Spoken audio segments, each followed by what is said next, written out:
નમસ્કાર વિદ્યાર્થી મિત્રો, ધોરણ 10 સામાજિક વિજ્ઞાનના 9મા પાઠના વિડીયો લેક્ચરમાં આપ સૌનું સ્વાગત છે। હવે જે આપણો પાઠ કન્ટિન્યુ હતો 9મો, એમાં છેલ્લા વિડીયો લેક્ચર સુધી આપણે અભયારણ્ય અને રાષ્ટ્રીય ઉદ્યાન વિશે માહિતી મેળવી હતી। પાઠનું વેઇટેજ મેં તમને આગળ પણ જણાવી દીધું છે। 1 માર્ક્સનો નકશો પૂછાય છે, એની ચર્ચા આપણે પછી કરશું। એક લાસ્ટ ક્વેશ્ચન તમારા પાઠ્યપુસ્તક મુજબ અને મટીરિયલ મુજબ અને પાઠ મુજબનો બાકી રહ્યો છે, જૈવ આરક્ષિત ક્ષેત્ર। હવે આની પહેલાં મેં તમને એક સાઈડ અભયારણ્ય અને બીજી સાઈડ રાષ્ટ્રીય ઉદ્યાન, અભયારણ્યના ક્ષેત્રો કેટલા હોય, ક્યાં હોય, એના માપદંડો કઈ રીતના હોય, કેન્દ્ર રાજ્ય સરકાર કઈ રીતની હોય, માનવીય ગતિવિધિઓ કેવી હોય, અને એના 2-4 ઉદાહરણ એતુરનગર ને ચંદ્રપ્રભા ને એવા બધા, એના વિશે આપણે ચર્ચા કરી હતી। હવે આજે આપણે જોવાનું છે જૈવ આરક્ષિત ક્ષેત્ર। પ્રશ્ન મહત્વનો છે અને સેપરેટ પણ પૂછાઈ શકે। જૈવ આરક્ષિત ક્ષેત્ર,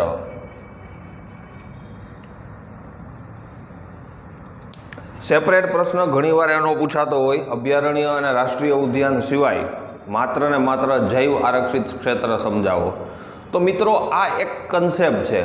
જેમ અભયારણ્ય અને રાષ્ટ્રીય ઉદ્યાનની આપણે વાત કરી કે કોઈ પણ એક વિશેષ પ્રજાતિ પ્રાણીની, પક્ષીની કે જે લુપ્ત થવાને આરે હોય, એનું સંવર્ધન અને સંરક્ષણ કરવું જરૂરી બનતું હોય, એવી પ્રજાતિ માટે અભયારણ્યનું નિર્માણ કરવામાં આવે। રાજ્ય સરકાર હસ્તક હોય, ફોરેસ્ટ ડિપાર્ટમેન્ટ એનું જે કંઈ પણ મેન્ટેનન્સ છે એ કરતું હોય। જ્યારે રાષ્ટ્રીય ઉદ્યાનમાં માત્ર પ્રાણી કે પક્ષી નહીં, ત્યાંની કુદરતી વનસ્પતિઓ, વૃક્ષો અથવા તો સૌંદર્ય સ્થળો જે છે એ દરેકનો સમાવેશ થઈ જતો હોય। જૈવ આરક્ષિત ક્ષેત્રમાં એ બેય કરતાં વિશેષ કે અમુક પ્રકારની પ્રજાતિઓ છે, માનવ સમુદાય છે, પ્રાણીઓ છે, જમીન છે, કલા કારીગરી છે, આ બધી વસ્તુનું સંરક્ષણ અને સંવર્ધન કરવું, આ આખો ઇન્ટરનેશનલ લેવલ ઉપર, આંતરરાષ્ટ્રીય લેવલ ઉપર આનો કન્સેપ્ટ ચાલતો હોય। અભયારણ્ય અને રાષ્ટ્રીય ઉદ્યાન માત્ર ને માત્ર રાજ્ય કે દેશ પૂરતું મર્યાદિત હોય, જ્યારે જૈવ આરક્ષિત ક્ષેત્ર જે છે એ સમગ્ર વિશ્વ અથવા તો આખા આંતરરાષ્ટ્રીય માપદંડો ઉપર। એટલે કે એનો પહેલો મુદ્દો આપણે કહીએ તો જૈવ આરક્ષિત ક્ષેત્રો જે છે, જૈવ આરક્ષિત ક્ષેત્રોની રચના, મહત્વનો મુદ્દો, આંતરરાષ્ટ્રીય એટલે કે રાજ્ય કે દેશ નહીં પણ વિશ્વ લેવલે આંતરરાષ્ટ્રીય માપદંડો મુજબ કરવામાં આવે। કેટલું ક્ષેત્ર રાખવું, કેટલો વિસ્તાર રાખવો, વહીવટ કઈ રીતના કરવો, આ દરેક વસ્તુ જે છે એ આંતરરાષ્ટ્રીય માપદંડ મુજબ જૈવ આરક્ષિત ક્ષેત્રોમાં રાખવામાં આવે। આમ જોવા જઈએ તો અભયારણ્ય અને રાષ્ટ્રીય ઉદ્યાનનો હેતુ શું? તો કે પ્રાણીઓ છે, અમુક પ્રકારની વનસ્પતિઓ છે, કુદરતી સૌંદર્ય સ્થળો છે, અમુક પ્રકારના વૃક્ષો છે, આનો બચાવ કરવા માટે અભયારણ્ય અને રાષ્ટ્રીય ઉદ્યાન જે છે એનું નિર્માણ થાય। જ્યારે જૈવ આરક્ષિત ક્ષેત્રમાં શું છે તો કે એનો હેતુ માત્ર ને માત્ર પ્રાણી, પક્ષી અથવા તો વૃક્ષો પૂરતો નથી, પણ સમગ્ર સાંસ્કૃતિક અને પ્રાકૃતિક વારસો, આપણે પહેલા પાઠમાં વારસાની ડિટેલ ભણી ગયા, તો જૈવ આરક્ષિત ક્ષેત્રનો મૂળભૂત હેતુ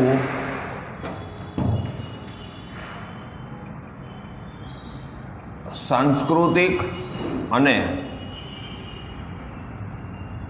પ્રાકૃતિક વારસાનું સંરક્ષણ કરવું અથવા તો એને સુરક્ષિત રાખવો। હવે સાંસ્કૃતિક વારસામાં જે કંઈ પણ વસ્તુ આપણે ભણ્યા પહેલા પાઠમાં, એ બધી વસ્તુ આવી જાય। પ્રાકૃતિક વારસામાં લગભગ આપણી આસપાસની દરેક વસ્તુ, એમાં રાષ્ટ્રીય ઉદ્યાનની જેમ વનસ્પતિ, ફળ, ફૂલ, શાકભાજી, વેલા અથવા તો અમુક પ્રકારના સૌંદર્ય સ્થળો આવી જાય। કોઈ વિશેષ પ્રાણી, પક્ષી અથવા તો જીવજંતુઓની એક પ્રજાતિ આવી જાય।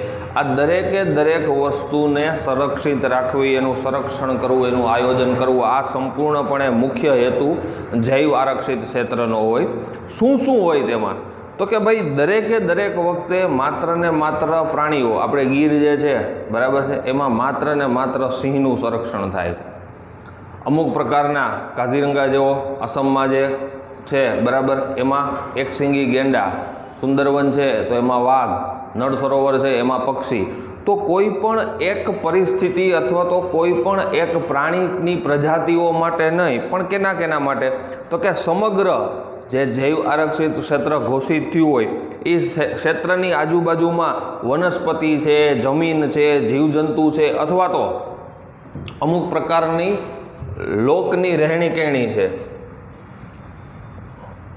વનસ્પતિ, જીવજંતુ, પ્રાણી પક્ષી, જમીન અને માનવ સમુદાય. હવે આ માનવ સમુદાય એટલે શું? તમને ખ્યાલ હોય તો ઘણા બધા પિક્ચરમાં જોયું હશે તમે. એક ગામની બહાર નદી કાંઠે એક નાનકડો નેસડો હોય, કબીલો જેને કહેવાય બરાબર છે. એના રીત રિવાજો, એના ભગવાન, એની જીવવાની રહેણી કહેણી, આ તે દરેકે દરેક વસ્તુ માનવ સમુદાય, આધુનિક માનવ સમુદાય કરતાં અલગ હોય. તો વનસ્પતિ, જીવજંતુ, પ્રાણી, જમીન અને માનવ સમુદાય દરેકનું જતન અને સંવર્ધન આ મુખ્ય બાબત છે. માત્ર ને માત્ર એક વસ્તુ પૂરતું મર્યાદિત નહીં, પણ દરેકે દરેક વસ્તુ જૈવ આરક્ષિત ક્ષેત્રમાં જે જમીન આવી જાય એનું પણ સંરક્ષણ કરવું.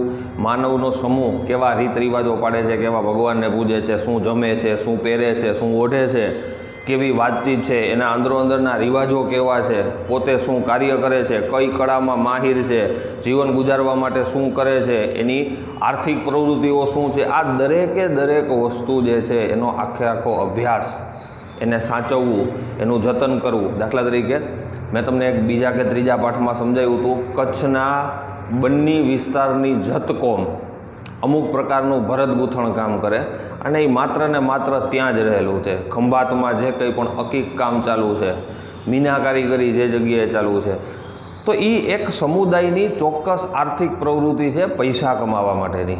તો માત્ર માનવ સમુદાયને ન લેતા વનસ્પતિ, પ્રાણીઓ, જીવજંતુ, જમીન, ત્યાંનું વાતાવરણ, આ દરેકે દરેકનું જતન અને સંરક્ષણ કરવું. જે આ જૈવ આરક્ષિત ક્ષેત્ર છે ત્યાં અમુક પ્રકારના એનાટોમીના પ્રોફેસરો છે, જે લોકો આ જૈવ આરક્ષિત ક્ષેત્ર ઉપર સંશોધનો કરતા હોય. તો આના માટે થઈને વિશાળ અભ્યાસની સગવડતા જે છે એ જે તે ક્ષેત્ર પૂરું પાડતી હોય.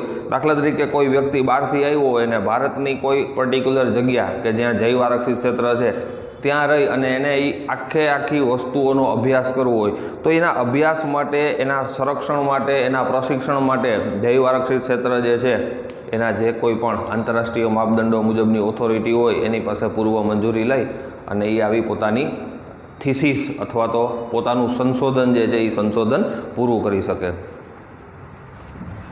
જે લોકો જૈવ વિવિધતાના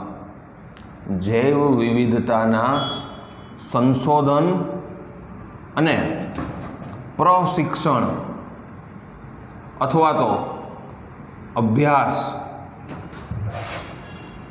માટેની સુવિધા આપવામાં આવે. ત્યાં ઘણી વખત વિદેશમાં એવા વ્યક્તિઓ રહે છે કે જે લોકો પોતાની રીતે ભારતના જે અમુક મંદિરો છે, અમુક સ્થળો છે, અમુક ગુફાઓ છે, અમુક જગ્યાઓ છે. આપણે અહીં ગિરનાર છે, ઘણા બધા વિદેશથી, રશિયાથી ને માંથીને ઘણા બધા એવા આર્કિયોલોજિસ્ટ આવે છે, ઘણા બધા લેખકો આવે છે કે જેણે હિમાલય અને ગિરનાર ઉપર ઘણું બધું લખ્યું છે. તો એ બધાના અભ્યાસ અને સંશોધન માટે જૈવ આરક્ષિત ક્ષેત્ર જે છે એ આદર્શ પુરવાર થાય. બીજું, આ એક એવું સ્થળ છે જ્યાં બહારની, આપણે ઓલામાં જોયું હતું, બહારની માનવીય ગતિવિધિઓ પર સંપૂર્ણ પ્રતિબંધ. અભયારણ્યમાં આપણે જોયું હતું કે મંજૂરી લઈ જે તે ઓથોરિટીની, અને લોકલ માણસો જે છે એ પોતાના પશુઓ ચરાવી શકે, સહેલાણીઓને અમુક પ્રકારની છૂટછાટ આપવામાં આવે, ત્યારે જૈવ આરક્ષિત ક્ષેત્રમાં એવું કંઈ હોય જ નહીં. બહારની સંપૂર્ણ જે કોઈ પણ માનવીય ગતિવિધિઓ છે એ ગતિવિધિઓ ઉપર અંકુશ મૂકવામાં આવે, પ્રતિબંધ કરી દેવામાં આવે. બીજું, જૈવ આરક્ષિત ક્ષેત્રોનો વિસ્તાર કેટલો, તો એના માટે એક સરસ મુદ્દો આપ્યો છે. 5000 ચોરસ કિલોમીટરથી વધારે વિસ્તાર જૈવ આરક્ષિત ક્ષેત્રનો હોઈ શકે. એટલે કે બિલકુલ નાનો જૈવ આરક્ષિત ક્ષેત્ર રાખી ન શકાય. આંતરરાષ્ટ્રીય માપદંડ મુજબ 5000 ચોરસ કિલોમીટરથી વધુ વિસ્તાર જે છે એ આના માટે સંરક્ષિત કરી શકાય, કે જેમાં આ બધી વસ્તુ જે છે એનું જતન અને સંવર્ધન થતું હોય. હવે ભારતમાં એવા ક્ષેત્રો કઈ કઈ જગ્યાએ છે, તો કે મન્નારની ખાડી છે, નીલગિરી પર્વત છે, અથવા તો ગ્રેટ નિકોબાર ટાપુ છે, અથવા તો પંચમઢી છે. આવા અલગ અલગ ક્ષેત્રો જે છે, મન્નારની ખાડી, પછી નીલગિરી, પછી પંચમઢી, પછી ગ્રેટ નિકોબાર, આવા સ્થાનો જે છે એને સરકારે જૈવ આરક્ષિત ક્ષેત્રો તરીકે ઘોષિત કર્યા છે. શું કામ, તો કે ત્યાં જે પ્રાણી, પક્ષી, જમીન, જીવજંતુ, વનસ્પતિ અથવા તો માનવ સમુદાય છે એ માનવ સમુદાયના અભ્યાસ અને પ્રશિક્ષણ માટેની સુવિધા અથવા તો એને જાળવી રાખવા માટે જે કંઈ પણ પગલાં ભરવાના હોય એ ત્યાંની લોકલ પબ્લિક ભરે. બીજું, 2008માં અમુક પ્રકારનો કચ્છનો વિસ્તાર છે, એ કચ્છના વિસ્તારમાં પણ એને જૈવ આરક્ષિત ક્ષેત્ર તરીકે સંરક્ષણ મળ્યું છે. ક્યારે? 2008માં ગુજરાતના કચ્છના અમુક વિસ્તારને જૈવ આરક્ષિત ક્ષેત્ર ઘોષિત કરેલું છે, કે જ્યાં અમુક પ્રકારનો સમુદાય અમુક ભરત ગૂંથણના કાર્યો કરતો હોય અથવા તો અમુક કળામાં માહિર હોય, જે અમુક પ્રાણીઓ અથવા તો પક્ષીઓ સફેદ રણ કે કાળા ડુંગર ઉપર જોવા મળતા હોય એ લોકો લુપ્ત થવાને આરે હોય. ત્યાં તમને ખબર હોય તો રણોત્સવ દરમિયાન એક પ્રકારના તંબુ બનાવે, ઢોવા કહે એને, તો એ તંબુ જે છે એમાં રહેણી કેણી કઈ રીતની હોય, એ લોકો કચ્છના લોકો પોતાના ચણિયા અથવા તો જે ભરત કામ કરે અથવા તો નાના નાના અરીસા ચોંટાડીને જે કંઈ પણ ચણિયા ચોળી કે આખે દેખે બનાવે, એ લોકોનું અત્યારે જે વર્ચસ્વ છે એ ધીમે ધીમે ઘટી ગયું હોય.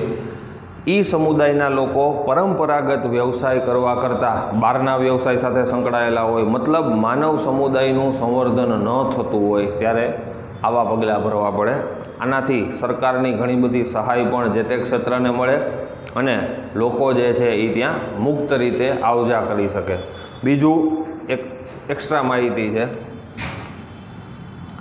ભારત અને ગુજરાત આપણે 3 વસ્તુ ભણ્યા: અભયારણ્ય, રાષ્ટ્રીય ઉદ્યાન અને જૈવ આરક્ષિત ક્ષેત્રો. અહીંયા લખીએ આપણે અભયારણ્ય, અહીંયા લખીએ રાષ્ટ્રીય ઉદ્યાન અને અહીંયા લખીએ જૈવ આરક્ષિત ક્ષેત્રો.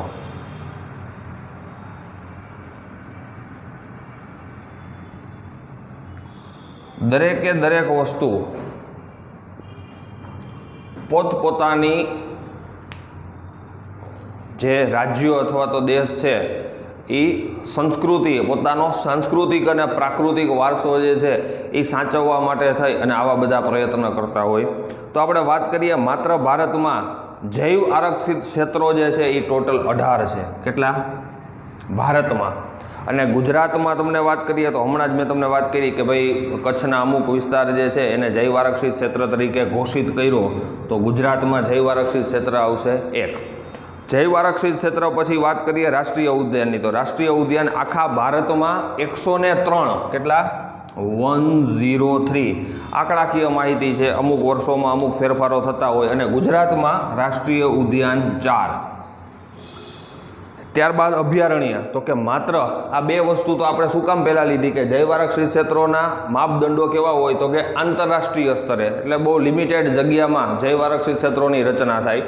રાષ્ટ્રીય ઉદ્યાનની રચના, કારણ કે એમાં પ્રાણીઓ, પક્ષીઓ, આપણે વનસ્પતિઓ, અમુક પ્રકારના સૌંદર્ય સ્થળો, આ બધા વસ્તુનો સમાવેશ કરવાનો હોય. પણ અભયારણ્ય એવી વસ્તુ છે કે કોઈ પણ એક વિશેષ પ્રજાતિઓ પર ધ્યાન કેન્દ્રિત કરી અને અમુક નાનો વિસ્તાર જે છે એ પ્રાણી પક્ષી માટે આપણે અલગ પાડી શકીએ કે જ્યાં એનું સંવર્ધન અને જતન થાય. તો 531 ભારતમાં અને 23 ગુજરાતમાં, 531 અભયારણ્ય ભારતમાં અને ગુજરાતમાં 23 અભયારણ્યો. એમાં પ્રાણી, પક્ષી અને લગભગ નાની દરેક વસ્તુઓ જે છે એ વસ્તુઓનો સમાવેશ થઈ જતો હોય. તો અલગ અલગ પ્રકારે આવા અભયારણ્ય, રાષ્ટ્રીય ઉદ્યાન અને જૈવ આરક્ષિત ક્ષેત્રો, આના વિશે લગભગ જૈવ આરક્ષિત ક્ષેત્રો વિશે એક પ્રશ્ન સેપરેટ પૂછાઈ શકે. અભયારણ્ય અને રાષ્ટ્રીય ઉદ્યાન માત્ર 2 માર્ક્સમાં, તમને જે ગયા વિડીયો લેક્ચરમાં સમજાવ્યું હતું એમાંથી કોઈ પણ 4-5 મુદ્દા તૈયાર કરવાના. અને જૈવ આરક્ષિત ક્ષેત્રોમાં આટલી વસ્તુ જે છે એમાંથી કોઈ પણ મોટો પ્રશ્ન 3 માર્ક્સનો હોય તો તમે આરામથી 6 મુદ્દા કાઢી શકો. હવે પાઠમાં એક નકશો છે, પણ નકશા પહેલાં આ પાઠમાંથી જે અમુક આ 1, 2, 3, 4, 5, 6, 7 અને 8 મુદ્દા છે, 8 મુદ્દામાંથી કોઈ પણ 6 મુદ્દા વ્યવસ્થિત રીતે લખી અને એની સચોટ માહિતીનો જવાબ તમે લખો એટલે 3 માર્ક્સનો મુદ્દાસર પ્રશ્ન જે છે એ તૈયાર થઈ જાય. હવે 9મા પાઠમાં જે પ્રશ્નો તમને મેં સમજાવેલા છે એ પ્રશ્નોમાંથી બોર્ડ એક્ઝામમાં મહત્ત્વના ગણી શકાય એવા પ્રશ્નોની આપણે ચર્ચા કરી લઈએ. કારણ કે હવે માત્ર નકશો વધ્યો છે, આપણો 9મો પાઠ આજે પૂરો થશે. તો નકશો સમજતા પહેલાં એકવાર રિકોલ કરીએ કે જે પ્રશ્નો આપણે અત્યાર સુધી ભણ્યા એમાં સૌથી પહેલો જંગલોના 2 પ્રકારો આપણે ભણ્યા, માલિકીની દ્રષ્ટિએ અને વહીવટી હેતુસર અથવા તો વિવિધતાની દ્રષ્ટિએ. તો જંગલોના પ્રકાર પૂછાય અને જો ઉલ્લેખ કરેલો હોય કે કયા પ્રકારના જંગલોના માલિકીની દ્રષ્ટિએ, વહીવટી વ્યવસ્થાપનની દ્રષ્ટિએ અથવા તો કુદરતી રીતે જે જંગલના પ્રકાર પડે છે, તો એના માટેનો એક આખો પ્રશ્ન જંગલોના પ્રકાર જણાવો. 3 ને 3 6 પ્રકાર, આમ તમારે 3 લખવાના હોય, પણ જો આખા જંગલના પ્રકાર લખો તો તમારે કેટલા 6 પ્રકાર લખવા પડે. બીજું વન સંરક્ષણના ઉપાયો, આ 2 વસ્તુમાં મિસ્ટેક ન થાય. વન સંરક્ષણના ઉપાયો આ પ્રશ્ન આપણે જોયો હતો. અને એના પછીનો એક પ્રશ્ન જોયો તો વન્યજીવ વૈવિધ્ય અથવા તો વન્યજીવ સંરક્ષણના ઉપાયો. આ વન સંરક્ષણના ઉપાયો અને વન્યજીવ સંરક્ષણના પણ ઉપાયો. ત્યારબાદ વન્યજીવોનું વૈવિધ્ય અથવા તો વન્યજીવોનું વૈવિધ્ય, અલગ અલગ ભારતમાં કયા વન્યજીવો જોવા મળે છે એના વિશે આપણે ચર્ચા કરી હતી. જળચર પ્રાણી, પક્ષી અને જંગલી પ્રાણી કે પાલતુ પ્રાણી, એના વિશે. બીજું તમને એવું કીધું તો લુપ્ત એટલે શું, તો કે જે પ્રાણીની છેલ્લી પ્રજાતિ મરી ગઈ હોય એના વિશે કોઈ પણ પ્રકારની શંકા ન હોય એને લુપ્ત થતું. 1976 છેલ્લો ચિત્તો ભારતમાંથી મરી ગયો, મતલબ એ લુપ્ત થઈ ગયો. તો 2 પ્રકારની કેટેગરી હોય, લુપ્ત થતું વન્યજીવન અને લુપ્ત થવાને આરે આવેલું વન્યજીવન. લુપ્ત થયેલું એટલે કે હવે એ જોવા મળવાનું જ નથી, અને લુપ્ત થવાને આરે એટલે કે જો એનું જતન સંવર્ધન કરવામાં નહીં આવે તો અમુક વર્ષો પછી આ આખું જે પ્રજાતિ છે એ પ્રજાતિ લુપ્ત થઈ જશે. તો વન્યજીવોનું વૈવિધ્ય અને લુપ્ત થતું વન્યજીવન, આમાં જે લુપ્ત થઈ ગયા છે એ પ્રાણીઓનો સમાવેશ કરી શકાય, જે લુપ્ત થવાના આરે છે એનો પણ સમાવેશ કરી શકાય. અગત્યની વસ્તુ જંગલ વિનાશ અથવા તો નિર્વનીકરણ, 2 શબ્દો સમાનાર્થી છે પણ અલગ અલગ રીતના પૂછાઈ શકે. આપણે અહીં ભણશું નિર્વનીકરણ. હવે નિર્વનીકરણ એટલે આમ જંગલ વિનાશ જ થાય, પણ એની અસર માનવ જીવન ઉપર કેવી પડે, નિર્વનીકરણની અસરો. તો આ દરેક બાબત છે, નિર્વનીકરણ અથવા તો જંગલ વિનાશની અસરો અથવા તો વન્યજીવન વૈવિધ્ય અથવા તો વન સંરક્ષણના ઉપાયો. આ મુખ્ય આટલા પ્રશ્નો. છેલ્લે મેં તમને જે સમજાવ્યા 3 પ્રશ્નો એક સાથે, અભયારણ્ય રાષ્ટ્રીય ઉદ્યાન અને જૈવ આરક્ષિત ક્ષેત્ર, આ ત્રણેય વિશે સમજૂતી આપો, અથવા તો ત્રણમાંથી કોઈ પણ એક વિશે સમજૂતી આપવાની કહી શકાય. તો દરેકે દરેક પ્રશ્નોમાં એક યા બીજી રીતે જે કોઈ પણ વસ્તુઓ તમારે દર્શાવવાની છે એ મુદ્દાવાય. એમાં પણ નિર્વનીકરણની અસરો અને જૈવ આરક્ષિત ક્ષેત્ર તમારી 21ની પરીક્ષા માટે મહત્ત્વના. વન્યજીવ વૈવિધ્ય, જ્યારે તમે ટેક્સ્ટબુક અથવા તો તમારું મટીરિયલ વાંચતા હોય ત્યારે એમાંથી અમુક પ્રકારના મુદ્દાઓ જે છે એ નીકળી શકે. સામાન્ય રીતે આ દરેકે દરેક પ્રશ્નમાં તમારે યાદ શું રાખવાનું છે, તો કે છેલ્લે જે જૈવ આરક્ષિત ક્ષેત્ર ભણ્યા પછીના ટેક્સ્ટબુકમાં 2 પેરેગ્રાફ છે કે કુદરતી રીતે તમારા પ્રશ્ન થઈ ગયા, જૈવ આરક્ષિત ક્ષેત્ર થઈ ગયું. અત્યારે હું તમને સમજાવું છું એ માત્ર ને માત્ર પાઠનો સારાંશ સમજાવું છું, પછી આપણે નકશા ઉપર જઈએ કે વનસ્પતિ, પ્રાણી સૃષ્ટિ અને વન્ય સૃષ્ટિ, આમાં એક પ્રકારની આહાર શૃંખલા હોય, પોષણ કડી આપણે જેને કહીએ. તો પોષણ કડી ડિસ્ટર્બ થાય એમ મેં તમને આગળ વાત કરી હતી, તૃણાહારી પ્રાણી અને માંસાહારી પ્રાણીઓનું સમતોલન વિખાય. આ સમતોલન વિખાય એટલે સ્વાભાવિક રીતે જંગલ જે છે એને અસર પડે. અને એક વસ્તુ ખરી, જે કોઈ પણ માનવીય ગતિવિધિઓથી જંગલો કપાય છે, નિર્વનીકરણ થાય છે, અમુક પ્રકારની હોટલો અને રિસોર્ટો બને છે, ખનન પ્રવૃત્તિ અથવા તો અમુક પ્રકારની ખાણના ખોદકામથી જંગલની આજુબાજુની જે સૃષ્ટિ છે એને પ્રદૂષણ જેવા ખતરાનો સામનો કરવો પડે. અમુક પ્રકારના મશીનો ફિટ કરે જેથી કરીને વનમાં રહેતા પ્રાણીઓ જે છે એ ડિસ્ટર્બ થઈ જાય, ખલેલ પહોંચે. એને પ્રજનન કાળમાં પણ તકલીફ થાય. સહેલાણીઓ દ્વારા અથવા તો પ્રવાસીઓ દ્વારા આપણે ઘણી વખત ટીવીમાં અથવા તો છાપામાં સમાચાર વાંચતા હોય કે ગીરની આજુબાજુનો જે વિસ્તાર છે એ વિસ્તારમાં સિંહ દર્શનના હિસાબે અથવા તો લાયન શો કરવાના હિસાબે સિંહની પજવણી થતી હોય. અમુક વખતે બકરું કે ગાય સિંહે મારી દીધું હોય તો એને બાંધી દે. સિંહ ત્યાં ખાવા આવે એટલે અગાસી ઉપરથી અથવા તો વૃક્ષો ઉપરથી એના ફોટા પાડવાને, વિડીયો ઉતારવાને આવી ઘટનાઓ છાસવારે બનતી હોય. તો આ બધી વસ્તુ ન બને. હમણાં તમને ખ્યાલ હોય તો સિંહ દિવસની ઉજવણી કરવામાં આવી. શાળાઓ ચાલુ હોય ત્યારે ઓલા સિંહના મોરા પહેરાવીને સ્કૂલમાં રેલી કાઢવામાં આવે. તો આ જનજાગૃતિનું કારણ શું, તો કે માત્ર ને માત્ર જંગલો બચાવવા. જો જંગલો બચશે તો આવા પ્રાણીઓના કુદરતી આવાસો બચશે, આવા પ્રાણીઓ નિરાશ્રિત નહીં થાય. અને એ પ્રાણીઓ નિરાશ્રિત નહીં થાય તો એની આહાર જાળ અથવા તો આહાર શૃંખલા છે એ આખે આખી જળવાઈ રહેશે.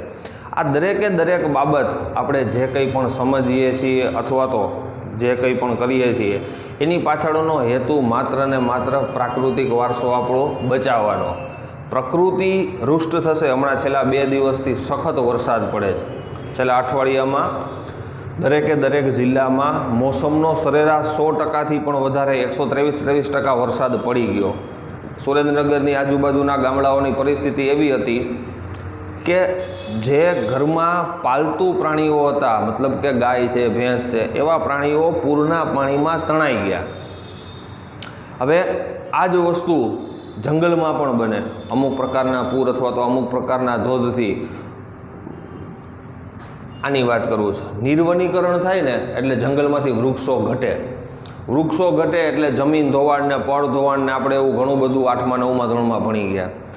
તો પાણીના પ્રવાહ સામે ટકી રહેવા માટે થઈને આ બધી વસ્તુ જરૂરી છે. એટલે માત્ર ને માત્ર જંગલ બચાવવાથી કુદરતી આશ્રય સ્થાનો પણ આપણે વન્ય પ્રાણીના બચાવી શકીએ. અને એના પછી બચ્યા પછી તૃણાહારી પ્રાણી અને માંસાહારી પ્રાણીનું સમતોલન. ટૂંકમાં જેમ માણસને જીવવાનો અધિકાર છે એમ વૃક્ષોથી માંડી અને જંગલમાં રહેતા દરેકે દરેક પ્રાણીઓ જે છે એ પોતાની રીતે પોતાના રહેઠાણોમાં સ્વતંત્ર રીતે વિચરી શકે એવી વ્યવસ્થા માણસે એક નાગરિક તરીકે, જાગૃત નાગરિક તરીકે આપણે પણ કરવી જોઈએ અને સરકારી તંત્રએ પણ કરવી જોઈએ.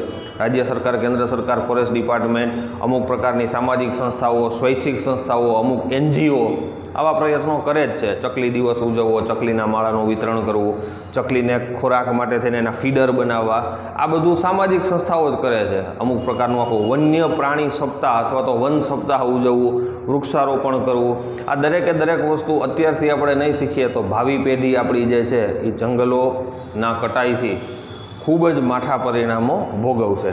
હવે આ પાઠમાં આપણે 1 માર્ક્સનો જે નકશો આવે અને એ નકશામાં અગત્યની વસ્તુ શું હોય, નકશો કઈ રીતના પૂરવો અથવા તો એની સંજ્ઞા સૂચિઓ કે કઈ રીતના બનાવવી એના વિશે હવે આપણે ચર્ચા કરી લઈએ। હવે મિત્રો, જે આપણે છેલ્લે વાત કરી પ્રશ્નોની, એના પછી એક આખા પાઠમાં જે નકશા પૂર્તિ આવે છે એ નકશા પૂર્તિ કેમ કરવી બોર્ડ રિલેટેડ, તો જે તમે બોર્ડનું પેપર ભરશો, જે તમારી પાસે આન્સર શીટ આવશે ને, એ આન્સર શીટના છેલ્લા પેજ ઉપર આ રીતનો એક નકશો છાપેલો હશે। આમાં તો નામ લખેલા છે, નામ ન લખેલા હોય, ખાલી રેખાંકિત નકશો હોય। એ નકશામાં તમારે 4 માર્ક્સનો જે કંઈ પણ 4 વસ્તુઓ પૂછાય, ટોટલ સેક્શન ડી 20 માર્ક્સનો હોય, 4 માર્ક્સના 4 પ્રશ્ન અને એક નકશા પૂરતી 4 માર્ક્સની, એમાં 4 વિગત આપેલી હોય પ્રશ્નપત્રમાં। એ 4 વિગતમાંથી એક વિગત તમારે એ નકશામાં દર્શાવવી પડે। તો નકશો પૂરતા પહેલાં એની જે કોઈ પણ પ્રાથમિક વિધિઓ કઈ રીતની હોય એ આપણે સમજવી પડે। આ નકશો તમને દેખાય છે, થોડો નાનો દેખાતો હશે, પણ તમારી ટેક્સ્ટબુકમાં આ વસ્તુ હશે જ। એમાં જે અહીંયા બંગાળની ખાડી છે, એ બંગાળની ખાડીમાં તમારે અહીંયા લખેલું છે, લખેલું ન હોય ત્યાં તમારે શું બનાવવું પડે, તો કે સંજ્ઞા સૂચિ। આ ફરજિયાત છે। ક્યાં બનાવવાની સંજ્ઞા સૂચિ, તો કે આ જે કોરો વિભાગ છે, 4 જ વિગત આવશે એમાં। એ સંજ્ઞા સૂચિ વ્યવસ્થિત રીતના પેન્સિલથી બનાવો તો વધારે સારું, ફૂટપટ્ટીનો ઉપયોગ કરવાનો। સંજ્ઞા સૂચિની 4 વિગતોના 4 બોક્સ બનાવી જ લેવાના। હવે આ સંજ્ઞા સૂચિ છે શું, તો કે જે વસ્તુ તમારે દર્શાવવાની છે એની અહીંયા સંજ્ઞા લખવાની અને અહીંયા એ વસ્તુ શું ઇન્ડિકેટ કરે, શું દર્શાવે છે એ લખવાનું। આ બની જાય પછી જ નકશો પૂરવાની શરૂઆત કરવાની। હવે આ પાઠમાં 3 વસ્તુ આપણે જોઈ, અભયારણ્ય, રાષ્ટ્રીય ઉદ્યાન અને જૈવ આરક્ષિત ક્ષેત્રો। આ પાઠમાંથી સૌથી વધારે પૂછાતો પ્રશ્ન માત્ર ને માત્ર શું છે, તો કે અલગ અલગ પ્રકારના। હવે આમાં સંજ્ઞા તરીકે તમે કોઈ પણ વસ્તુ લઈ શકો। દાખલા તરીકે આ રીતનું તમે ડેલ્ટા લીધું, બરાબર છે, તો આને પણ સંજ્ઞા તરીકે દર્શાવી શકો। આ રીતનું ચોરસ લીધું તો આને પણ સંજ્ઞા તરીકે દર્શાવી શકો। આ રીતના એકદમ ઘાટું ગોળ કર્યું તો આને સંજ્ઞા તરીકે દર્શાવી શકો। આ રીતના એક એસ્ટ્રિકની નિશાની કરી એને પણ સંજ્ઞા તરીકે દર્શાવી શકો। આ રીતના સ્ટાર કર્યો। ટૂંકમાં જે વસ્તુ અહીંયા દર્શાવો એ જ વસ્તુ તમારે તમારા જવાબ પેપરના રેખાંકિત નકશામાં દર્શાવવી પડે। એક એક્ઝામ્પલ તમને આપું, દચી ગામ દર્શાવો। પ્રશ્નમાં એમ આપ્યું કે દચી ગામ દર્શાવો, તો અહીંયા દચી ગામની તમે કઈ રીતની સંજ્ઞા લખશો। માની લો કે તમે દચી ગામ માટે આ રીતની સંજ્ઞા પસંદ કરી, અહીંયા લખ્યું દચી ગામ। હવે દચી ગામ આવ્યું છે ક્યાં, તો કે કાશ્મીરમાં, તો રેખાંકિત નકશામાં કાશ્મીર ક્યાં છે, અહીંયા। તો અહીંયા તમારે માત્ર ને માત્ર આવી નિશાની દર્શાવવાની અને ધીરેકથી પેન્સિલથી એમાં લખી નાખવાનું દચી ગામ। અમુક વસ્તુ, દાખલા તરીકે જમીનના પ્રકારો છે, તો એમાં કાંપની જમીન કે આખે તે કે લખો નહીં અને ખાલી એની શેડ દર્શાવી દો તો ચાલે, પણ અમુક વસ્તુ લખવી પડે। તમને એવું પૂછાય કે પેરિયાર દર્શાવો, તો પેરિયારમાં માની લો કે તમે આવો સ્ટાર કર્યો અને લખ્યું પેરિયાર। હવે પેરિયાર છે ક્યાં, તો કે કેરળમાં। આ આખો જે પોર્શન દેખાય છે એમાં અહીં કેરળ છે, અહીંયા તમે પેરિયાર દર્શાવી અને અહીંયા આવી સાઇન કરો અને બાજુમાં લખી નાખો પેરિયાર, એટલે એ તમારો 1 માર્ક્સ કમ્પ્લીટ। એના પછી કાઝીરંગા, વારે પૂછાતા પ્રશ્નોની વાત તમને કરું। કાઝીરંગામાં તમે આ રીતના સાઇન કરી, નાનો ચોરસ, કાઝીરંગા। તો જ્યાં અસમ દેખાય છે તમને, બરાબર છે, ત્યાં આવી સાઇન કરી અને તમે લખી નાખ્યું શું, કાઝીરંગા। એના પછી પૂછાણું કાન્હા, તો કાન્હા મધ્યપ્રદેશમાં છે। અહીંયા આખા મધ્યપ્રદેશમાં ગમે એ જગ્યાએ આવી સાઇન દર્શાવી અને તમે ત્યાં લખી નાખો કાન્હા, તો હાલે। ગયા વર્ષે પૂછાયેલો પ્રશ્ન કયો, એ તુરનાગરમ, ક્યારે પૂછાણો, 2020 બોર્ડની એક્ઝામમાં। શું પૂછાણું? એતુર નાગરમ. તો અહીંયા તેલંગાણા ક્યાં છે? હૈદરાબાદ તેલંગાણા. તો અહીંયા કોઈ પણ જગ્યાએ તમે ટપકું કરી ત્યાં એતુર નાગરમની જેવી સાઇન કરો, બરાબર છે? એતુર નાગરમનો એ કરીને આવી સાઇન કરી નાખો તો પણ ચાલે, ઈ કરીને સાઇન કરી નાખો તો પણ ચાલે, અથવા તો કંઈ ન કરો ને એમને કોઈ પણ તમારી મરજી મુજબની સાઇન કરી નાખો તો પણ ચાલે. આ રીતના ઘણા ડોલર સાઇન પણ કરતા હોય તો પણ ચાલે. અહીંયા દર્શાવી તેલંગાણામાં અને લખી નાખો એટલે ચાલે. ભારતમાં તમને એકને એક નકશામાં બે વસ્તુ પૂછે. ઘણી વખત એવું બને કે પ્રશ્ન એક છે, બરાબર છે, માર્ક એ એક જ છે, પણ તમને બે વસ્તુઓ પૂછી લીધી.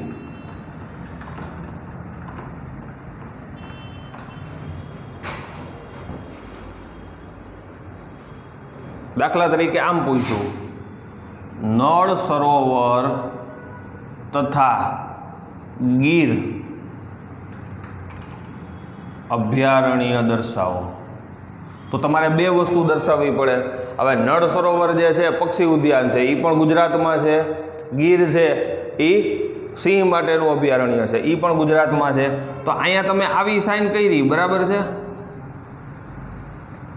અહીં તમે બતાવ્યું નળ સરોવર અથવા તો પક્ષી ઉદ્યાન, અને આવી સાઇન કરી ત્યાં તમે બતાવ્યું ગીર. તો જ્યાં ગુજરાતના ભાગમાં ગાંધીનગર અમદાવાદની આજુબાજુનું છે ત્યાં તમારે બતાવવાનું થાય અમદાવાદથી રાજકોટ બાજુ આવતા નળ સરોવર, એટલે ત્યાં સાઇન તમારે કરવાની છે આવી. ગીર જે છે એ અહીંયા ગુજરાતના આ સાઈડના ભાગમાં તાલાળાની આજુબાજુ દર્શાવવાનું થાય, તો ત્યાં તમારે સાઇન કરવાની આવી. હવે આ તમે વસ્તુ બે કરી, પણ આનો માર્ક કેટલો છે? તો કે 1 માર્ક જ છે. તો તમારી સંજ્ઞા સૂચિ એક વધી જશે, 5 થશે, કારણ કે આનો 1 માર્ક, પછી એક વસ્તુ પૂછાણી, પછી એક વસ્તુ પૂછાણી, પછી એક, એટલે આના 3 માર્ક્સ અને આ બેયનો 1 માર્ક. ઘણી વખત બોર્ડમાં આ રીતનું પણ પૂછાઈ જાય, બે વસ્તુ એક જ પ્રશ્નમાં. હકીકતમાં એવું હોય છે કે વિભાગ ડીનો જે છેલ્લો પ્રશ્ન છે એમાં 4 વિગતો પૂછે નકશાની, પણ એમાં પહેલી વિગત હોય એમાં આ રીતના 2 વસ્તુ પૂછાઈ જાય, તો 2 વસ્તુ દર્શાવવી પડે. નળ સરોવર છે, અહીંયા નળ સરોવરની સંજ્ઞા કરી અને નળ સરોવર લખવું પડે. ગીર છે, અહીંયા ગીરની સંજ્ઞા કરી અને ગીર પણ લખવું પડે. આ માત્ર એક પાઠની એક વિગત થઈ.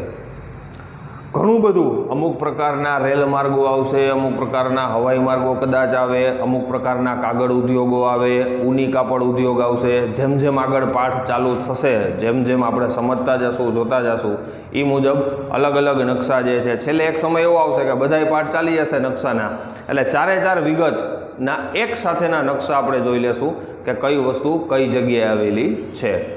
પાઠ આમ જોવા જાવ તો વેઇટેજ મુજબ અગત્યનો અને નકશો ખાસ પૂછાય છે.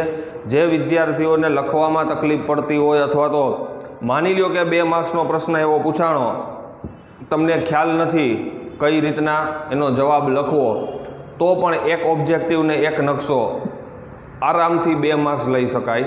અને નકશો છોડવાનો નહીં.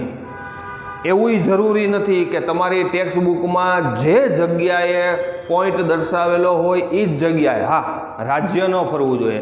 પેરિયાર એટલે આ કેરાલાનો જેટલો ભાગ છે એટલા કેરાલાના ભાગમાં દર્શાવો તો ચાલે, પછી તમે એના કર્ણાટકમાં દર્શાવો, ક્યાંય તમિલનાડુમાં દર્શાવો તો ખોટું પડે.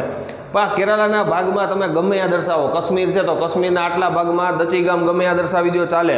કોર્બેટ જે છે ઉત્તરાખંડ અને દહેરાદૂનનો આટલો ભાગ છે તો એમાં ગમે ત્યાં કોર્બેટ દર્શાવી દો કે રાજાજી દર્શાવી દો, અહીંયા રાજાજી દર્શાવો ને અહીં કોર્બેટ દર્શાવો તો ચાલે. આવડું મોટું મધ્યપ્રદેશ છે, મધ્યપ્રદેશમાં કોઈ પણ જગ્યાએ તમે કાન્હા દર્શાવો તો ચાલે. અસમ છે એમાં કોઈ પણ જગ્યાએ તમે કાઝીરંગા દર્શાવો તો ચાલે. જે આખો ભાગ છે અહીંયા વેસ્ટ બેંગાલનો, કોલકાતાની આજુબાજુમાં, અહીંયા તમે કોઈ પણ જગ્યાએ સુંદરવન દર્શાવી દો તો ચાલે. મતલબ રાજ્ય સરખું હોવું જોઈએ. રાજ્યમાં કદાચ ઉપર નીચે પોઈન્ટ થાય તો માર્ક્સ બોર્ડમાં કપાતા નથી, પણ જરૂરી રાજસ્થાન એકલું છે, બરાબર છે, તો એટલા ભાગમાં કઈ વસ્તુ જોવા મળે? તો કે વેળાવદર, આપણે નળ સરોવર, ગીર, અને એ તો આપણે ગુજરાતમાં છે.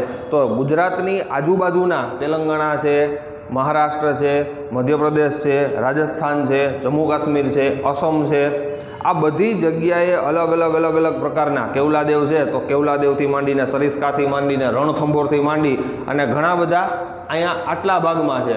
હવે અહીંયા તમે સરિસ્કા ગમે ત્યાં દર્શાવો તોય સાચું પડે, કેવલાદેવ તમે દર્શાવો તોય સાચું પડે, રણથંભોર દર્શાવો તો પણ સાચું પડે। મતલબ ગમે રાજસ્થાન અથવા તો મધ્યપ્રદેશ અથવા તો ગુજરાત પ્રયત્ન એવો કરવાનો કે અહીંયા આપણને ખબર જ છે કે ગુજરાતના નકશામાં આપણે જ્યાં રહીએ છીએ ત્યાં તાલાળા અને ગીર કઈ બાજુ છે, તો આપણને એકચ્યુઅલી ખ્યાલ જ હોય કે અહીંયા જ પોઈન્ટ આઉટ થવું જોઈએ અને અહીંયા જ ગીર દર્શાવવું જોઈએ। નળ સરોવર છે તો અમદાવાદ ગાંધીનગરની આજુબાજુમાં જ નળ સરોવર હોવું જોઈએ। આસામમાં પર્ટિક્યુલર જે જગ્યા છે ત્યાં જ કાઝીરંગા હોવું જોઈએ। મતલબ દરેકે દરેક એક બે વખત તમે આકૃતિઓ જોવો, આવા રેખાંકિત નકશા અથવા તો એક વખત આવો રાજ્યના નામ લખેલો નકશો જોઈ લેવાનો, પછી જે કોરો નકશો જે મળે છે બરાબર છે સ્ટેશનરીની દુકાને, એ કોરો નકશો લઈને એક બે વખત પ્રેક્ટિસ કરો એટલે બહુ લિમિટેડ વસ્તુઓ હોય આમાં। મેં તમને જે જૈવ આરક્ષિત ક્ષેત્રના અંતેને જે બતાવ્યું એમાંથી જે રેન્ડમલી પૂછાતા હોય પ્રશ્નો અથવા તો દરેક વખતે આવતા હોય એવા ગયણા ગાંઠા 8 થી 10 છે, 8 થી 10 કરી લ્યો એટલે નકશાનો એક માર્ક તમારો સિક્યોર થઈ જાય। આપણો 9મો પાઠ અહીંયા પૂરો થાય છે। હવે પછીના વિડીયો લેક્ચરમાં એક નવા પાઠ સાથે આપણે મળશું। આમાં આપણે પ્રશ્નો પણ જોઈ લીધા, અમુક પ્રકારના જે પ્રશ્નો વારે વારે પૂછાઈ શકે એ પણ જોયું અને 1 માર્ક્સનો નકશો પણ જોયો। જે મટીરિયલ તમને મોકલવામાં આવે એમાં પણ શક્ય હશે તો હું નકશો મોકલી દઈશ, જેથી કરીને પ્રેક્ટિસ માટે તમારે જરૂરિયાત હોય તો ઉપયોગમાં આવે। 1-2 વાર પ્રેક્ટિસ કરો એટલે ખબર પડી જાય કે ક્યાં કઈ વસ્તુ દર્શાવવાની।